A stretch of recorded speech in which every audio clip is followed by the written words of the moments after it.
Yes, everybody, what's happening? My name is Stephen Howson, and this is a tactical preview of England against Colombia. Now, if you guys have got some questions, then get them in the comments, because I'm going to come to the comments at the very end of the show, and I'll be finding some of the best ones. If you've got a good question in there, I'm going to read that out. Subscribe, remember, if you are new around here, make sure to like it, and do you know what? You'd do me a real favour if you could share this video. Let's get into it then. So, let's look at how Colombia are going to play. We all know that the big threats that they've got James Rodriguez, they've got Falcao, they've got Cuadrado. These are players that we all know, and we all know the threats of those players. But how do they actually play, and how can England break them down? In their 3 games so far at the World Cup, they've been a little bit of a mixed bag. The defeat to Japan.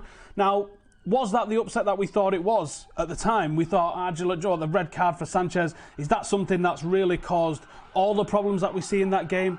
Or were Japan, as we saw last night against Belgium, a little bit better than everyone gave them credit for? And 2-1 defeat with 10 men, when you still managed to get out of the group, it's a pretty good going, I think, in the grand scheme of things, isn't it? So Carlos Sanchez's dismissal in 3 minutes changed the game, and it meant that Colombia basically couldn't offer any support to the front man and play on the front foot, because that's what they like to do. They like possession, and they like to feed possession into the final third. They had to sit deep, go counter, and go 4-4-1, which is not their game at all. Besides that, their other results was very good. Some of the football in their 3-0 defeat of Poland, especially that ball for Rodriguez and Cuadrado, oh my God. It was absolutely sensational, and that's where they could be a problem for England, because Poland played a 3-4-2-1, which is pretty much what we're going to be seeing England playing. They're very good at set pieces. They've scored 3 of the goals from set pieces, 2 from a corner, 1 from a free kick. But the major problem that England needs to be aware of is the area and the connection between the wide central defenders and the wing-backs. Colombia like to play wide, and although Rodriguez lines up on the left-hand side, in reality he drifts inside and he comes in, and the full-back offers a lot of width there, and that, I think, is going to be a big area for England and a big area of concern for England. On the right, they're going to create a 2v1 overlap. Cuadrado won't cut inside, and he's going to be doubling up with Arias on either Young or Rose, whoever it is that lines up for England on the left. Now, against Belgium, that we saw what Januzaj was doing. He was finding space here. You can see quite clearly there the space in behind Rose, to the side of Rose, because Rose gets dragged in by Batshuayi's run. And Januzaj was finding space out here all day. Now, traditionally, the weak point in a back 3 is that connection between the centre-halves and their wing-backs on either side. The problem England are going to have is that this is where Colombia are extremely strong, and this is a big worry for me in this one. Someone else that they've got to worry about is Quintero. So it's a player that England can't ignore. Obviously, they've got the headline names that I mentioned earlier. But if you allow Quintero the space and time on the ball, he's going to hurt you. Henderson's going to have to stick to him like glue if England are going to have any success in this game. If he is allowed space and time, England are going to struggle, and he's going to feed balls into this channel, either this side or especially the side where Kyle Walker is, because I think that's a real potential problem for England when we look at this back line. Now, England also have to be wary of losing possession in and around the halfway line, because of the way that this Colombia team likes to attack on the front foot. Like that goal that we're talking about earlier against Poland, that was a halfway line break, and England likes to play with a high line. So if England can get caught out like this, they're going to struggle, and this could be a long night for England if they're playing a high line. If they concede a goal first, that's where England are going to really start to struggle then, because Colombia will sit and they will break and they will win the ball in and around the halfway line as England are pushing forward trying to get that goal, and I think they could have a lot of joy in behind them. But I think there's weaknesses that England can exploit. So Colombia like to play with their own high line. As you can see here, this is against Poland, and this is a ball played from the back. Now, Lewandowski's not the fastest centre forward in the world, and you would think the 2 players playing in centre half here for Colombia are they're pretty quick players. But Lewandowski, as this ball was played in over the top, managed to get in behind this defence, and that's something that I can see Harry Kane doing time and time again. Now, this is a ball that Kyle Walker likes to play, a little bit of a ball that Henderson likes to play, although not so much.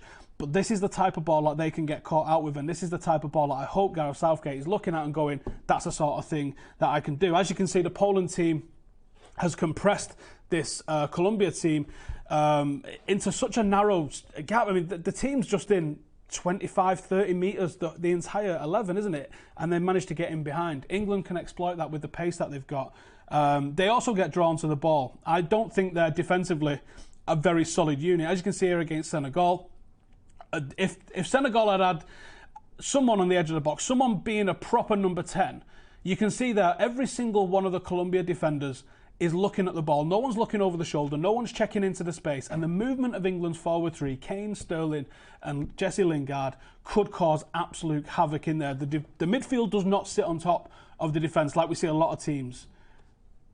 And this is an area that I think England could definitely exploit. And talking about the movement, the off-the-ball movement of England is the biggest threat, and this is something they get caught out. Because they're watching the ball, because they're not checking for runners all the time, Senegal opened up the opportunity here, and Sané should have done a lot better with, and Mane should have done a lot better with what he did here. He should have been able to find the back of the net. If that's Harry Kane getting in front of a defender like that and getting a ball played in the way this one was played in, it's going to be a goal for England. It's as simple as that.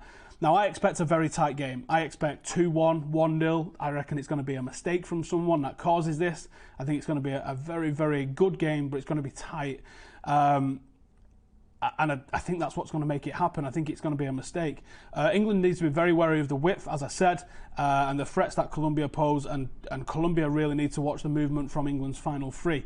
Here's the starting 11 that I expect England to be going with. So it's going to be Pickford in net. I think this is developing into England's strongest side for the tournament. I think it's going to be Kyle Walker, Stones and Maguire in midfield. I'm very in defence, sorry, as a defensive three. I think the midfield is going to evolve as they come up against a better team. I think this team's good enough to do Colombia. I think this team's good enough to do either Sweden or Switzerland, whoever it is gets through in the early kickoff today. But if they come up against a France, a Croatia, I think they're going to have to change the plan. I think they're going to have to do something completely different, because if they don't, this midfield's going to get overrun. Now, as I said there, Young, Trippier on the wing as a wing backs. I think Jordan Henderson has got a real big game for him today. I think massive game. And I think Loftus-Cheek has forced his way into the squad ahead of Dele Alli. I think what he offers is something England need, and that is someone who's just got raw power, a big unit, someone that's physically imposing. I think that's what England need. Alongside him, Jesse Lingard, man of the moment. If he can score another goal like he did the other day, then people are going to go absolutely nuts for him. The movement of Sterling is going to be very important. I think it will be him. I don't think it's going to be Rashford or Vardy at this moment. I think they'll be used for an impact sub if England are chasing a goal, and then Harry Kane as the number 9. I'm going to come to the comments in a second, but as I'm doing that, get your questions in, get your comments in, give me your score predictions, and I'm going to check out what some of you guys are saying. Will says, sorry, but I don't think Southgate hints that he's fond of Sterling as a player in interviews is a direct confirmation that Sterling starts ahead of Rashford.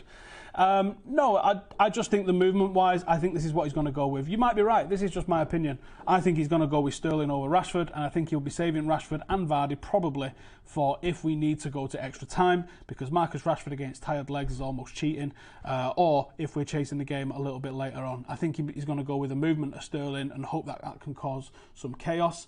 James says Ali 100% starter in my opinion.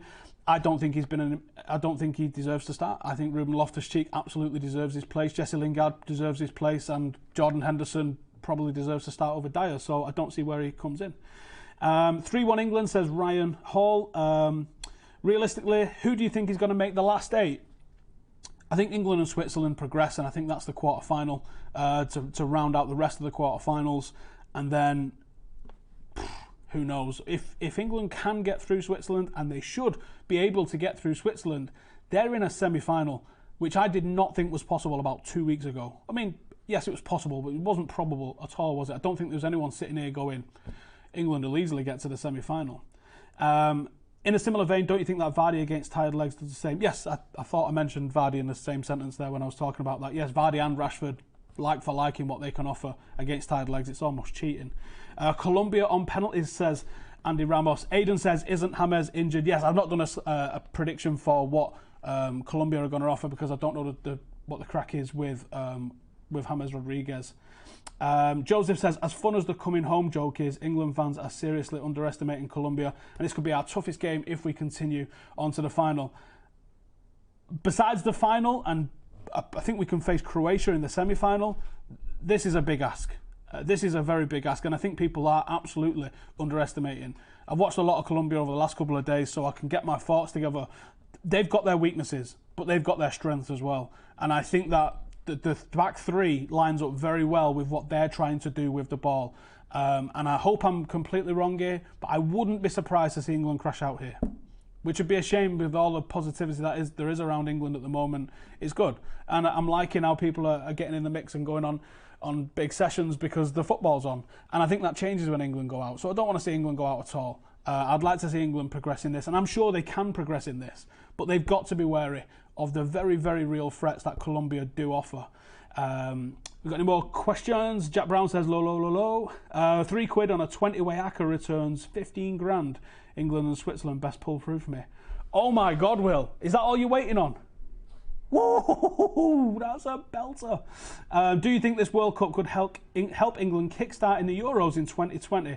The semis and the finals are at Wembley, so the support is going to be mad. It's going to be very interesting, isn't it? Because England have got some serious talent in the younger age groups. They've got players that they're absolutely tearing it up for their club sides. They're winning things at international level at 17s, 18s, 19s and 20s. And that's not really translating into first-team appearances for young players. That's where the culture change needs to happen, and those young players need to start getting regular first-team football in the Premier League. If that changes, then I think you might see something start to happen with the England national team. Anrav says, if England go out today, will Southgate get sacked? I don't think so, because I think he's in a pretty good position, whereas there's not that much expectation. So to go out here, I think people will be disappointed but not angry.